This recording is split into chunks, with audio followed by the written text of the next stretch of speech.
सकाळी उठलो, रेडी झालो, अंडा घेतला, ऑमलेट बनवलो, खाल्लो. क्लायंट आले स्टुडिओवर, त्यांना शिकवलं. दुसरं गाणं पण शिकवलं,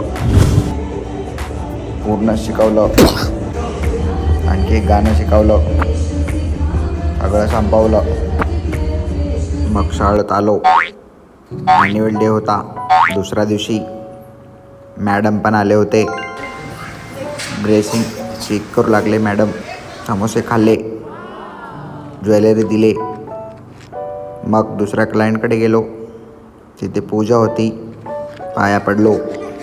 मग यांना शिकवलं, त्यांना पण शिकवलं, ह्यांना पण शिकवलं. अभिनवजी मी ट्विन स्टोनला गेले, ब्राउनी खाली आले, झोपले. तुम्ही पण झोपा आणि थँक्यू व्हिडिओ बघले म्हणून. झोपा. अच्छा, हमको सिखा रिया है.